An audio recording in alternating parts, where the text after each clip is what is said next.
नमस्कार, मैं हूँ वंदना सिंह। मैं पिछले 12 वर्षों से पत्रकारिता के क्षेत्र में सक्रिय हूँ। वर्तमान समय में मैं Ian school of mass communication में संकाय अध्यक्षा के पद पर कार्यरत हूँ। आज हम हिंदी पत्रकारिता पाठ्यक्रम के अंतर्गत प्रथम विषय हिंदी पत्रकारिता का विकास की इकाई 3 के अंतर्गत स्वतंत्रता आंदोलन के नेताओं की पत्रकारिता के तीसरे चरण में से लोकमान्य बाल गंगाधर तिलक के विषय में बात करेंगे। आज हम जिन बिंदुओं पर चर्चा करेंगे वे इस प्रकार हैं। लोकमान्य तिलक का प्रारंभिक जीवन, लोकमान्य तिलक राष्ट्रवादी प्रेस के प्रेरक, लोकमान्य तिलक की पत्रकारिता का उद्देश्य और उनका लेखन, नरसिंह न्याय और औचित्य का रक्षक, तिलक के विचारों का बेजोड़ पत्र, सामाजिक कार्यकर्ता के रूप में लोकमान्य तिलक का अंतिम समय,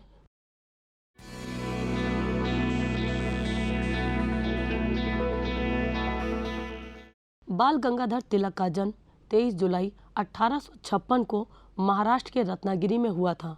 उनके बचपन का नाम केशव गंगाधर तिलक था। बचपन से ही देश प्रेम की भावना उनमें कूट कूट कर भरी थी।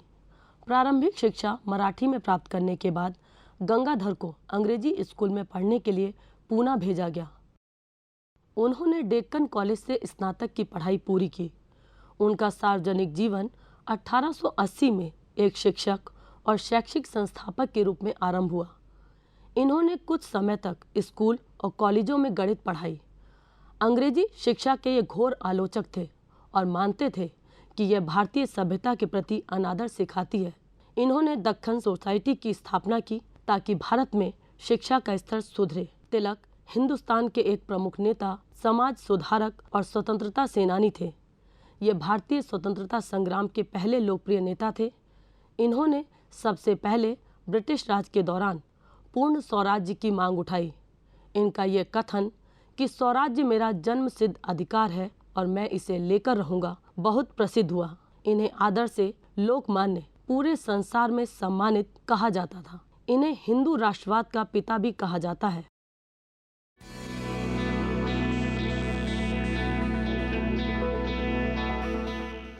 इस काल की राजनीति में लोकमान्य तिलक भारतीय रंगमंच पर छाए हुए थे। स्वराज्य हमारा जन्मसिद्ध अधिकार है और हम इसे लेकर रहेंगे। तिलक का ये नारा जन जन के कंठ से उच्चारित होने लगा। देश की युवा पीढ़ी तिलक के साथ ही पूर्ण स्वराज्य के इस आंदोलन के प्रति पूरी तरह समर्पित हो गई। देश के इन नौजवान क्रांतिकारियों के हृदय में हिलोरे मारती राष्ट्र प्रेम तथा कर्तव्य निष्ठा की भावनाओं को तत्कालीन पत्रों ने व्यक्त किया। इस युग के तत्कालीन पत्रों में केसरी और मराठा थे। अंग्रेजी में मराठा 2 जनवरी सन 1881 को तथा अंग्रेजी में व मराठी में केसरी 3 जनवरी सन 1881 को पूना से प्रकाशित होने शुरू हो गए। केसरी के प्रकाशन के लिए जारी घोषणा पत्र में तिलक के विचार भली भांति मुखरित होते हैं। इसमें कहा गया था कि इस समाचार पत्र में सामान्य फीचर, राजनीतिक घटनाओं के समाचार, व्यापारिक सूचनाएं आदि तो होंगी ही, इनके अतिरिक्त इसमें जनता की स्थिति पर लेख, नव प्रकाशित पुस्तकों की समीक्षाएं जैसे विषयों को भी लिया जाएगा। भारतीय जनता के लिए आवश्यक इंग्लैंड में घटित नैतिक घटनाओं पर हुए विचार विमर्श का सारांश भी इसमें प्रकाशित करने का प्रयास किया जाएगा। अभी तक किसी पत्र में 3 बातों का, नंबर 1 इस देश की परिस्थितियां, नंबर 2 अपनी भाषा की पुस्तकें तथा नंबर 3 इंग्लैंड में राजनीतिक घटनाओं का किसी अन्य पत्र में पर्याप्त रूप से चर्चा नहीं की गई। हमने इस कमी को पूरा करने का निर्णय लिया है। इस वक्तव्य पर हस्ताक्षर करने वाले व्यक्ति थे विष्णु शास्त्री चिपुलनकर, बीजी तिलक, वीएस आपटे, जीजी आगरकर तथा एमबी नामजोशी। केसरी के प्रारंभ होने के लगभग 1 दशक बाद सन 1890 में तिलक इसके पूर्ण संपादक बने। इस सारी परिस्थिति का जिक्र करते हुए एजी जोग लिखते हैं, डेक्कन एजुकेशन सोसाइटी से त्यागपत्र देने के बाद तिलक को केसरी और मराठा की ओर अधिक ध्यान देने का अवसर मिला। इन पत्रिकाओं ने प्रभावपूर्ण पत्रकारिता से जनता में अपना स्थान बना लिया था, किंतु ये पत्रिकाएं कई वर्षों तक घाटे में ही चलती रहीं। सोसाइटी के पंजीकरण के बाद उसके सदस्य इन पत्रिकाओं के प्रभारी हो गए, किंतु यह व्यवस्था चल न सकी और श्री आगरकर ने भी केसरी और मराठा को बंद करने तक की सलाह दी थी। वास्तव में श्री आगरकर को आत्माभिव्यक्ति के अवसर से वंचित हो जाने का इतना दुख हुआ कि उन्होंने सुधारक नामक एक पत्र गोखले के साथ निकाला, जिसके अंग्रेजी स्तंभ वे लिखा करते थे। सुधारक के निकलते ही न केवल आगरकर और तिलक के बीच मतभेद बढ़े, बल्कि सोसाइटी के अन्य सदस्यों के बीच मतभेद की खाई और भी अधिक चौड़ी हुई। जबकि प्रत्येक पक्ष अपनी पत्रिकाओं के माध्यम से अपने अपने मत पर जोर देने लगा, तिलक का संबंध पत्रिकाओं से बना रहा और 1887 में उन्होंने अपने को केसरी का प्रकाशक घोषित कर दिया, जिसका मतलब था कि वह उसके संपादक भी हैं। गोखले की सलाह पर उन्हें आर्यभूषण प्रेस का, जहां से ये दोनों पत्रिकाएं मुद्रित होती थीं, कार्यभार संभालने के लिए बंबई से बुलाया गया था। तिलक इन दोनों पत्रिकाओं की गिरवी का स्वामित्व ग्रहण करने के लिए बाध्य हुए। केसरी के पाठकों की संख्या जल्द ही बढ़कर 5000 तक पहुंच गई, किंतु इससे जो आय होती थी मराठा द्वारा उठाए जाने वाले घाटे में समाप्त हो जाती थी। मराठा के संपादक केलकर के विचार आगरकर के सुधारवादी विचारों से अधिक मिलते थे, अतः दोनों पत्रिकाएं द्वारा व्यक्त परस्पर विरोधी विचारों से कुछ अप्रसन्नता भी बढ़ी। जहां एक और केसरी और सुधारक जलते हुए सामायिक प्रश्नों पर एक दूसरे का घनघोर विरोध कर रहे थे, वहीं दूसरी ओर मराठा अपने सहयोगी केसरी के विरुद्ध था। सन 1891 के अंत में जाकर निर्णय हो गया कि केसरी एवं मराठा दोनों के स्वामित्व को तिलक संभालें और आर्यभूषण प्रेस गोखले और केलकर के हाथों में रहे, जिसके प्रति दोनों पत्रिकाएं 7000 रुपयों की देनदार थीं। प्रारंभिक दशक के दौरान तिलक इसमें कभी कभार ही लिखते थे। राजनैतिक अधिकारों की अमिट लालसा भारतीय चेतना में जागृत करने का श्रेय तिलक को ही जाता है। उन्होंने कहा था कि राजनैतिक अधिकारों की प्राप्ति भीख मांगने से नहीं हो सकती। यदि जनता को अधिकार अथवा शक्ति चाहिए तो वह उसे स्वयं अर्जित करनी पड़ेगी, उसके लिए संघर्ष करना पड़ेगा। उनकी मान्यता थी, यदि शासक ये कहे कि वे तुम्हें प्रशासन उस समय सौंप देंगे जब तुम शासन संभालने के योग्य हो जाओगे, उनके इस मधुर वादे के बहकावे में आने की आवश्यकता नहीं। इसके लिए हमें कड़ा परिश्रम करना पड़ेगा तथा लगातार कार्य करना होगा। जब तक तुम विरोधी की नाक बंद नहीं कर देते, तब तक उसका मुंह नहीं खुलेगा। तिलक की इस निर्भीक लेखनी और वाणी ने समाज की जड़ता को तोड़ा एवं स्वराज्य प्राप्ति की तीव्र ललक को उन्होंने जन जन के हृदय में प्रज्वलित किया। तिलक ने जोरदार शब्दों में अभिव्यक्ति की आज़ादी की मांग की। उन्होंने जनता से अपील की कि वे जो कहना चाहते हैं निर्भीकता से कहें, भयभीत होने की आवश्यकता नहीं। स्वराज्य संघर्षों के कंटकाकीर्ण पथ से गुजरने से ही प्राप्त होगा। प्रभात होने के पूर्व हमें पूरी रात्रि गुजारनी है। कठोर परिश्रम तथा दृढ़ निश्चय ही हमारे स्वप्नों को मूर्त रूप देंगे। हमारे आपसी मतभेद तथा कमजोरियां ही सरकार की शक्तियां हैं। भारतीय जनता में राजनीतिक अधिकारों की प्राप्ति की अमिट प्यास जागृत करने के लिए तिलक ने न सिर्फ सरकार से संघर्ष किया, वरन एंग्लो इंडियन प्रेस के भारत के विरोधी रवैये की भी कटु आलोचना की। तिलक का ये शक्ति प्रदर्शन संघर्षशील पत्रकारिता का अनुपम उदाहरण है। तिलक को अनेक मुकदमों में फांसने की चेष्टा तत्कालीन शासन ने की, किंतु फिर भी वे निराश या हताश नहीं हुए।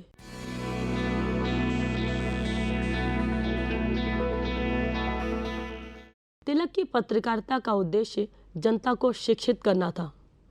पत्रकारिता को स्वार्थों की सिद्धि का साधन न मानकर उसे आम जनता के लिए राष्ट्रीय हितों की पूर्ति के साधन के रूप में तिलक ने अपनाया।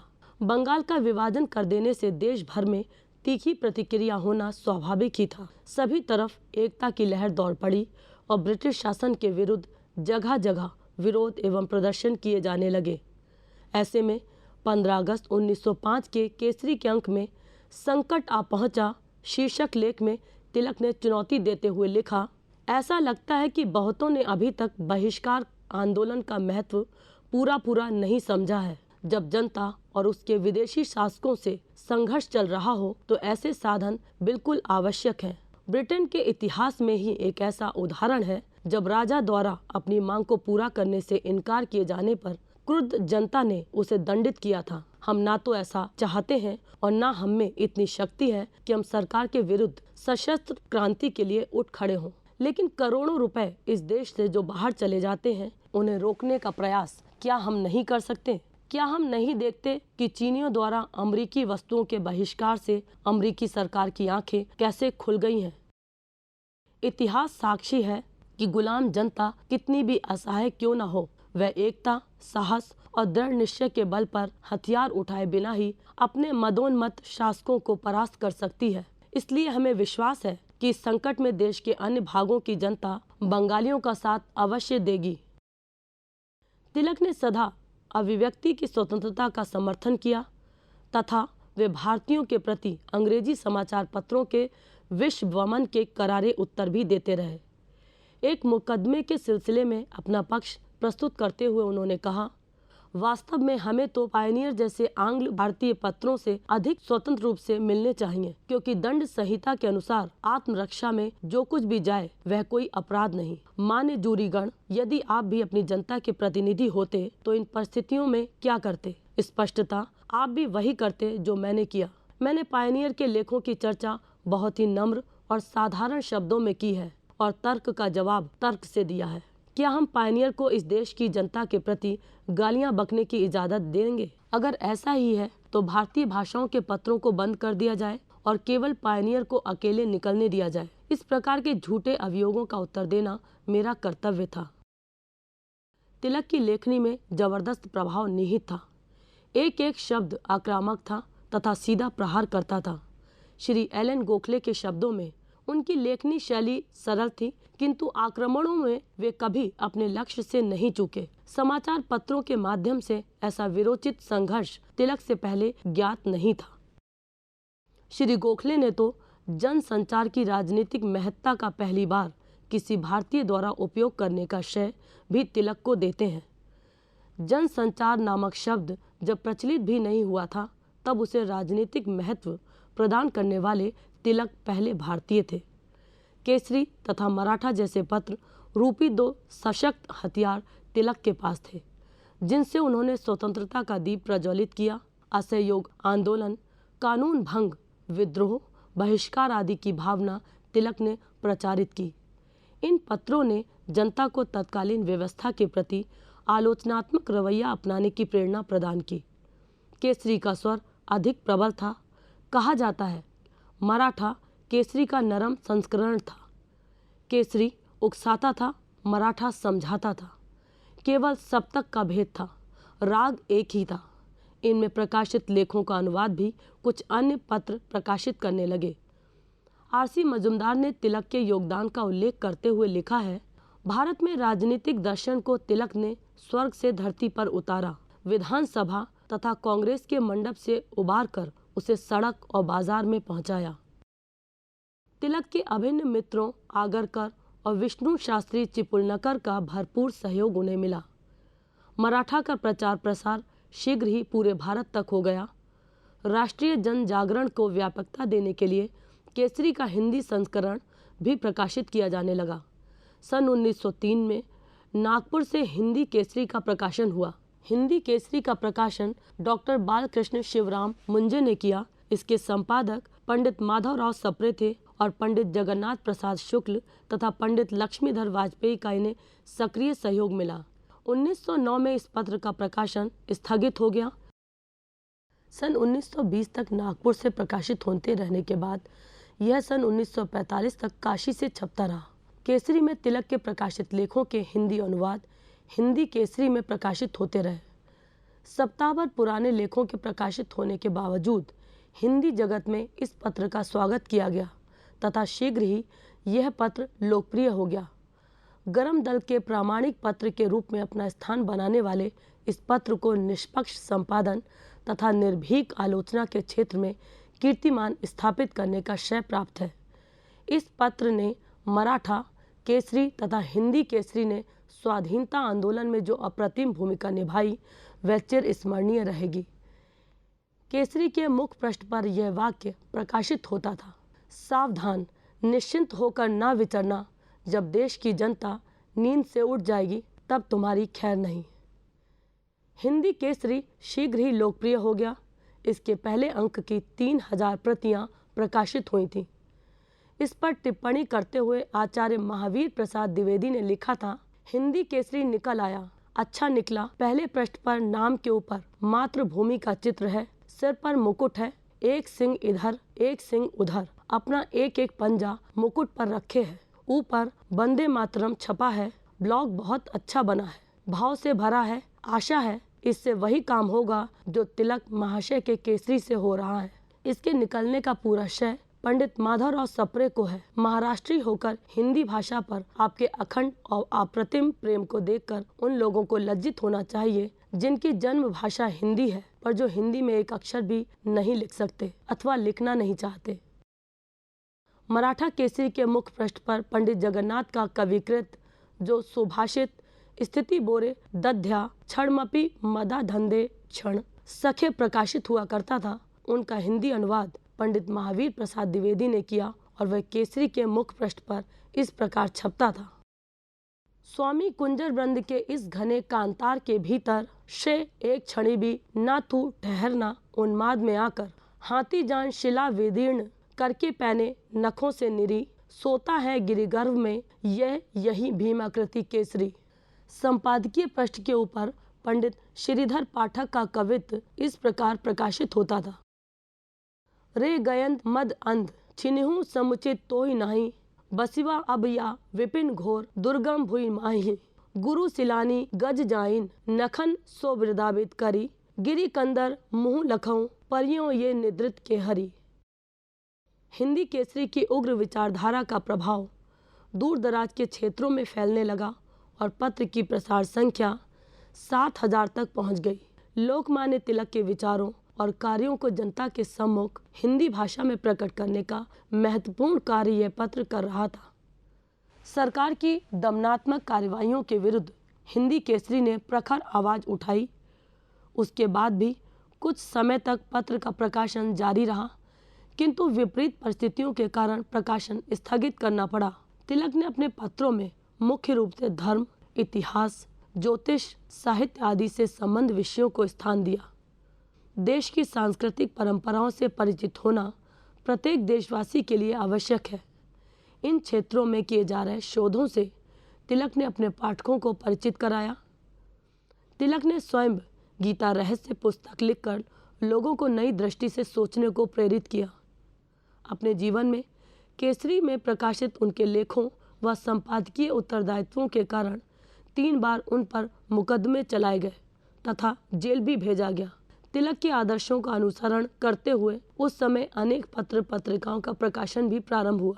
अनेक युवा लेखकों ने तिलक की प्रेरणा से पत्रकारिता के क्षेत्र में पदार्पण किया। सन 1905 से 1908 के मध्य विद्रोहात्मक लेखन के लिए लगभग 12 समाचार पत्रों के विरुद्ध मुकदमे चलाए गए।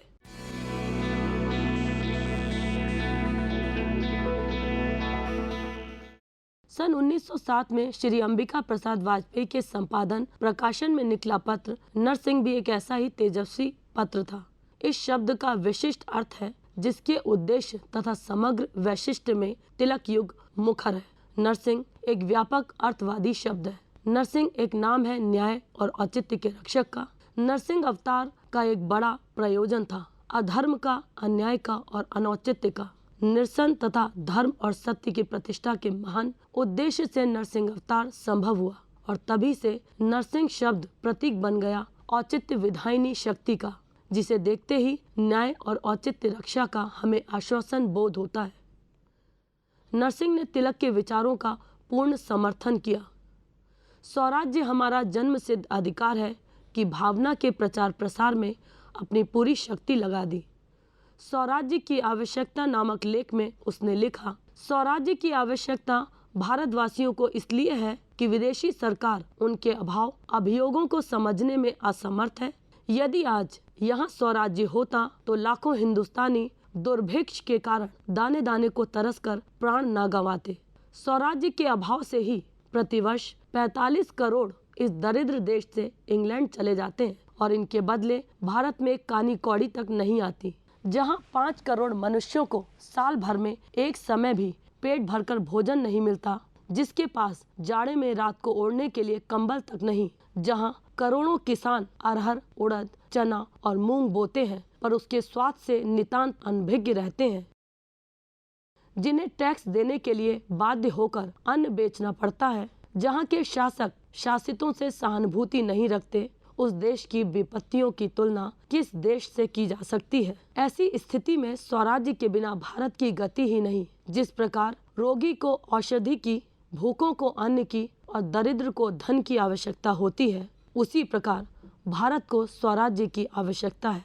भारतवासियों के लिए दो ही मार्ग है, चाहे वे स्वराज्य का लाभ लेकर अपना मनुष्यता बनाए रखें अथवा जंगली मनुष्यों की भांति पशुओं की श्रेणी में सम्मिलित हो जाए। दोनों बातें भारतवासियों के अधीन है। नरसिंह मात्र देश की दुर्दशा का चित्रण करने तक ही सीमित नहीं रहा, उसने देश के लोगों में आत्माभिमान और कर्म तंत्र में प्रवृत्त होने की प्रेरणा भी दी। आओ समस्त देशवासियों, हम लोग उपनिवेश और उसके पिट्ठू इंग्लैंड की वस्तुओं का बहिष्कार करें, जिससे उन्हें जान पड़े कि हिंदुस्तानी मरे मुर्दे नहीं है। हम लोग दिखा दें कि हम आत्माभिमानी हैं और तुम्हें तुम्हारे पाप कर्मों का फल चखाने को प्रतिबद्ध हैं। मद्रास ने इस विषय का श्री गणेश किया है। जो प्रांत या प्रदेश इस समय अपने कर्तव्य से दूर होगा, उसका नाम सदा के लिए कलंकित हो जाएगा।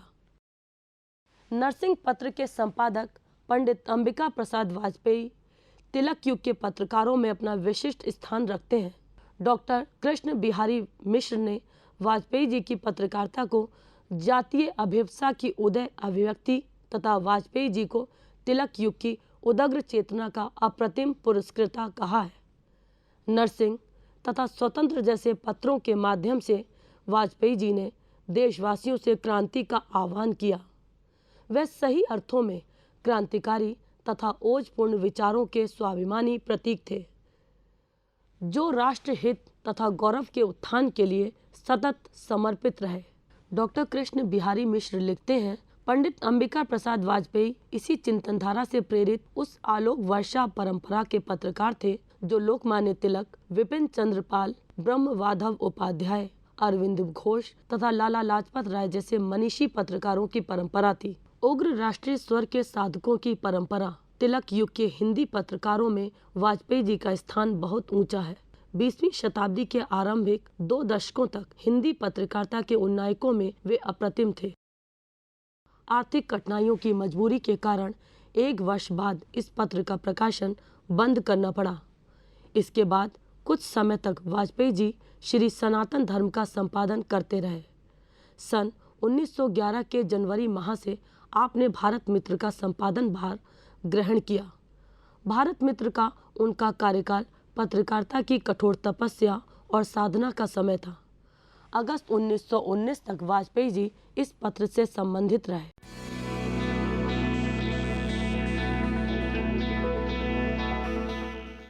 तिलक ने तत्कालीन समाज में व्याप्त कुरीतियों, कुप्रथाओं और अंधविश्वासों का सदैव विरोध किया। 15 वर्ष की आयु में आपका विवाह तथी बाई से हुआ। उस समय उन्होंने दहेज न लेकर अपने ससुर से पढ़ने के लिए पुस्तकें मांगी थीं। तिलक को गणित और संस्कृत में महारत हासिल थी। बचपन में एक बार उन्होंने पिता को बाण भट्ट की कादम्बनी पढ़ते सुना तो वे दंग रह गए। प्रारंभ में एक मराठी स्कूल में अध्यापक का कार्य किया और उच्च शिक्षा विभाग में सहायक उप शिक्षा निरीक्षक बन गए। अध्यापन कार्य करते हुए ही तिलक ने केसरी और मराठा निकालना प्रारंभ किया था।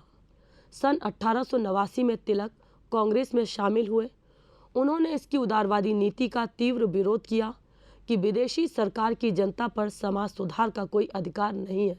राष्ट्रीय जागृति और मनोबल में वृद्धि करने के उद्देश्य से उन्होंने गौवध विरोधी समितियों, अखाड़ों और लाठी क्लबों की स्थापना की। वे स्वयं अच्छे जिम्नास्ट और कुशल तैराक तथा नाविक थे। भारत माँ को आज़ाद कराने के लिए ब्रिटिश सत्ता के जुल्मों के खिलाफ वे हमेशा अपनी आवाज़ बुलंद करते रहे, जिससे उन्हें अनेक बार जेल भी जाना पड़ा और भयंकर यातनाएं भी सहनी पड़ी। जब महाराष्ट्र में प्लेग की महामारी और भुखमरी फैली तो सरकार की उदासीनता से क्रोधित होकर 22 जून 1897 को विक्टोरिया राज्यारोहण समारोह के अवसर पर पुणे के चाफेकर बंधुओं ने अंग्रेज प्लेग ऑफिसर को मार डाला। तिलक को इस अपराध का प्रेरक मानते हुए उन्हें 1.5 वर्ष के कठोर कारावास की सजा दी गई, क्योंकि तिलक ने चाफेकर बंधुओं की फांसी की सजा का खुलकर विरोध किया था। इस कारावास से तिलक राष्ट्रीय स्तर के लोकप्रिय नेता बन गए। बाल गंगाधर तिलक की लेखनी इतनी सशक्त थी कि ब्रिटिश सत्ता समाचार पत्र केसरी में छपे लेखों से परेशान रहती थी। जब 30 अप्रैल 1908 की रात्रि में खुदीराम बोस और प्रफुल्ल चाकी ने मुजफ्फर में बम विस्फोट किया, इस विषय पर केसरी के मई जून के 4 अंकों में प्रकाशित संपादकीय लेखों को राजद्रोहात्मक ठहराकर अंग्रेज जज ने तिलक को 6 साल की सजा सुना दी।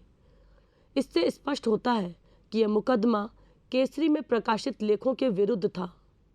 1904 में बंग भंग आंदोलन का उन्होंने पूरे जोर शोर से विरोध किया। विपिन चंद और लाला लाजपत राय भी उनके साथ हो लिए और यह दल बाल पाल लाल के नाम से विख्यात हो गया। 1907 में कांग्रेस के सूरत अधिवेशन में नरम पंथियों में खुला संघर्ष हो गया। इसके बाद तिलक ने कांग्रेस से संबंध विच्छेद कर लिया, किंतु वे राष्ट्रीय आंदोलन को सदैव प्रेरणा देते रहे।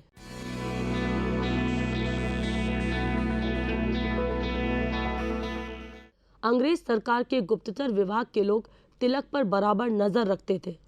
बम विस्फोट और बम निर्माण में लगे क्रांतिवीरों से उनके संपर्क होने का सूत्र मिला और केसरी में छपे संपादकीय ने इसमें आग में घी डालने का कार्य किया। फलतः 14 जून 1908 को तिलक को गिरफ्तार किया गया। उन्हें 6 वर्ष का कारावास देकर मांडले म्यांमार जेल में भेज दिया गया। अपने कारावास के दौरान गीता का भाष्य रहस्य और Arctic home of the Vedas जैसे कलाकृतियों की रचना की। उनमें लोगों को संगठित करने की अभूतपूर्व क्षमता थी। गणपति एवं शिवाजी उत्सव से उन्होंने संपूर्ण देश को एक सूत्र में पिरो दिया था। एक कट्टर हिंदू होते हुए भी वे हिंदू मुस्लिम एकता के प्रबल समर्थक थे। तभी तो महात्मा गांधी जी ने उन्हें लोकमान्य कहकर विभूषित किया था। 1916 में उन्होंने एनी बेसेंट द्वारा स्थापित होम रूल लीग की गतिविधियों में सक्रिय रूप से भाग लिया। 1918 के पश्चात उनके स्वास्थ्य में गिरावट आने लगी। 1 अगस्त 1920 को इस कथन के साथ, यदि स्वराज्य न मिला तो भारत समृद्ध नहीं हो सकता, स्वराज्य हमारे अस्तित्व के लिए अनिवार्य है, उन्होंने प्राणों को त्याग दिया। तिलक ने कहा था, राष्ट्र की स्वाधीनता मुझे सर्वाधिक प्रिय है। यदि ईश्वर मुझे मुक्ति और स्वर्ग का राज्य दे तो भी मैं इसे छोड़कर ईश्वर से स्वाधीनता की ही याचना करूंगा।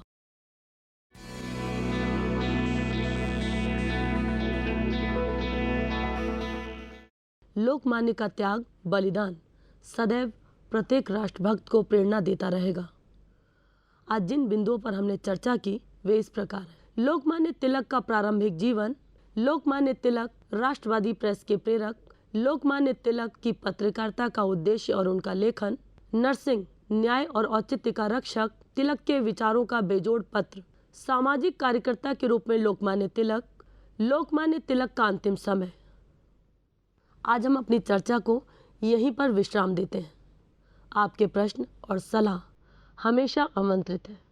नमस्कार।